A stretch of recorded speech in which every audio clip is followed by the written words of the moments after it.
Bismillahirrahmanirrahim. Assalamualaikum warahmatullahi wabarakatuh. Ketemu lagi dengan Tika di channel Guru Berehan.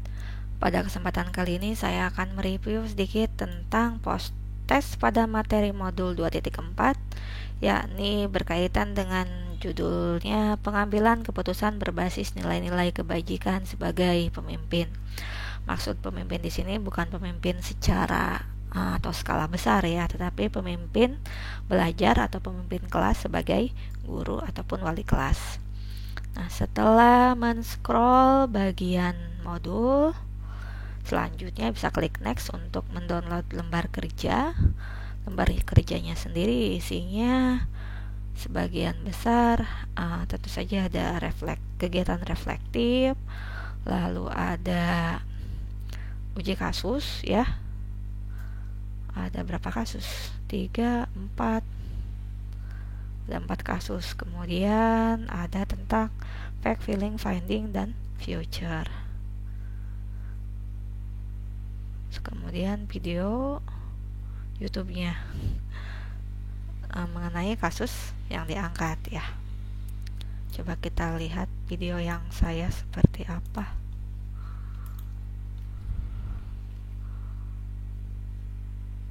Oh, ini.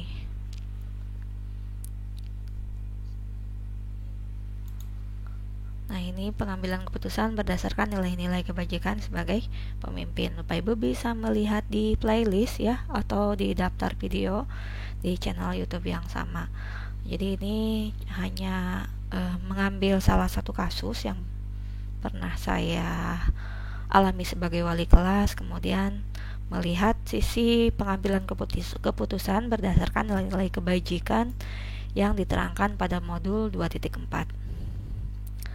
Baik, akan saya lanjutkan ke bagian post-test saja. Di sini kita lihat bagian review, jadi saya tidak akan mengerjakan kembali. Ada berapa pertanyaan? Ada 5 pertanyaan. Bentuknya 4 pertanyaannya studi kasus ya, 1 pertanyaannya baru tentang pemahaman. Baik, bacaannya panjang lagi, tidak apa-apa. Mohon maaf ya Bapak Ibu kalau saya tiba-tiba jadi cepat gitu bacanya. Kebiasaan. Baik, pertanyaan pertama kita mulai. Anda baru saja ditugaskan menjadi pembina pramuka di sekolah. Lewat penyelidikan mandiri, Anda menghadapi tantangan, yaitu menurunnya tingkat partisipasi siswa di sekolah terhadap kegiatan pramuka. Siswa lebih tertarik pada kegiatan lain seperti olahraga dan seni. Padahal, pramuka merupakan wahana pembentukan karakter siswa. Menurut Anda, agar kegiatan kepramukaan bisa menarik minat siswa, banyak hal yang harus dibenahi pada ekstrakurikuler pramuka agar kegiatan kepramukaan bisa menarik minat siswa.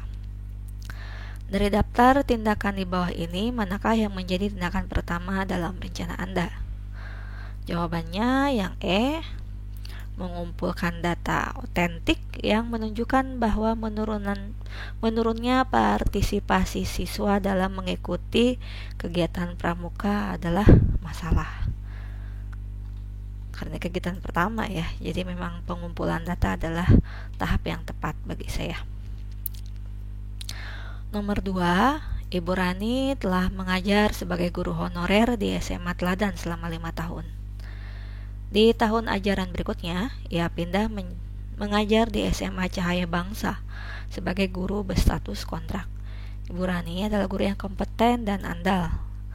Ibu Tuti, kepala sekolahnya, telah menyampaikan pada Ibu Rani bahwa tahun ajaran depan ia akan diangkat menjadi pegawai berstatus tetap. Minggu lalu ia mendapati undangan dari Dinas Pendidikan setempat untuk mengikuti program pelatihan guru sebagai bahan dari program sertifikasi guru. Salah satu pernyataannya, Ibu Rani harus menyertakan surat yang menyatakan bahwa ia adalah guru yang berstatus pegawai tetap. Ibu Rani datang pada Ibu Tuti dan memohon agar Ibu Tuti membuatkan surat keterangan tersebut hanya untuk dipakai sebagai persyaratan agar bisa mengikuti program sertifikasi guru.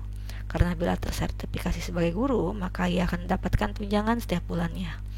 Suaminya telah meninggal dunia. Ia adalah orang tua tunggal untuk dua anaknya yang masih kecil-kecil.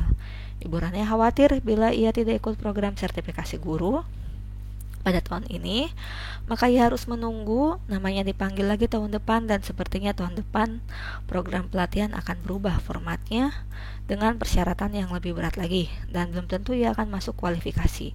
Situasi yang dihadapi oleh Ibu Tuti bisa dikategorikan sebagai situasi yang berhubungan dengan yang A, dilema etika, karena ini antara benar dengan salah ya.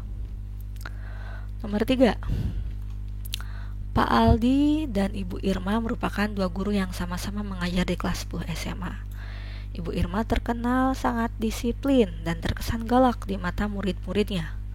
Pada suatu hari, Ibu Irma menghukum salah satu muridnya dengan mengeluarkan murid tersebut tanpa supervisi guru. Alasannya, murid tersebut dianggap berani selalu menjawab pertanyaan guru.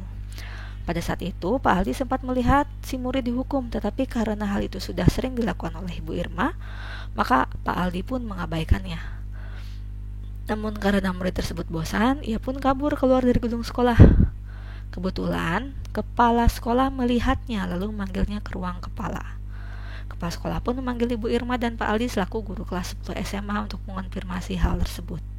Sebelum masuk ruangan, Ibu Irma sudah meminta kepada Pak Aldi untuk mengatakan bahwa selama dihukum di luar kelas, murid tetap disupervisi oleh Ibu Irma.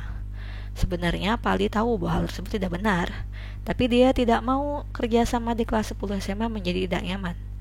Berdasarkan kasus Pak Aldi di atas, paradigma dilematika yang tepat pada Bapak Aldi adalah jadi ini Pak Aldi sama Bu Irma temenan, satu guru, satu tingkat, satu mapel mungkin. Terus Bu Irma yang menghukum murid, tapi gak disupervisi, biarin aja. Taunya bolos, ketahuan kepala sekolah. Dipanggil lah beliau berdua ini untuk dikonfirmasi. Pak Aldinya sangat menghargai Bu Irma ya. Jadi tidak mencoba mengkonfrontasi gitu, dalam tanda petik.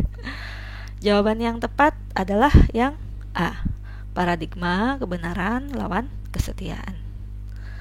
Nomor 4, Pak Eka adalah kepala sekolah berkobar, SMA berkobar. Kepala SMA berkobar.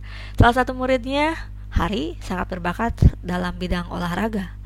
Bahkan telah memenangkan beberapa pertandingan bola basket atas nama sekolah dan sudah sampai ke tingkat nasional dan diterima di salah satu program tinggi dambaannya karena keterampilan olahraganya.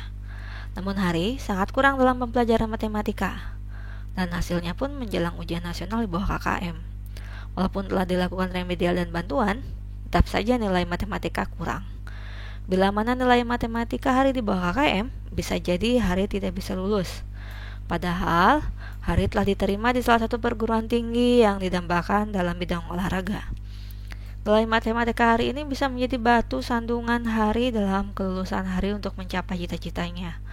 Orang tua Hari telah menghadap Pak Eka dan memohon agar nilai matematika Hari diberikan bantuan sehingga bisa diluluskan, agar Hari bisa meneruskan kuliahnya di perguruan tinggi dambaannya. Akhirnya Pak Eka memutuskan untuk membantu Hari agar nilai matematikanya bisa memenuhi standar KKM agar dapat lulus kelas 12. Berdasarkan kasus di atas, pernyataan di bawah ini yang menggambarkan prinsip berpikir Pak Eka dalam mengambil keputusan sebagai pemimpin pembelajaran adalah yang C. Prinsip bagaimana kalau saya di posisi dia, saya pun juga ingin diperlakukan sedemikian rupa. Ya, padahal KKM udah gak berlaku lagi ya. Kalau di kurikulum merdeka maksudnya. Nomor 5, semua hal tersebut di bawah termasuk 9 langkah pengambilan keputusan sebagai pemimpin pembelajaran, kecuali yang C, pengujian bujukan moral. Ini bisa dibaca di modulnya ya, karena memang tahapannya cukup panjang. Baik, cukup itu saja review dari saya mengenai post test pada modul 2 titik 3 dan titik 4 ini. Pada modul 2.4, mudah-mudahan membantu dan menjadi referensi bagi Bapak Ibu guru. Terima kasih. Mohon maaf atas segala kekurangan. Wassalamualaikum warahmatullahi wabarakatuh.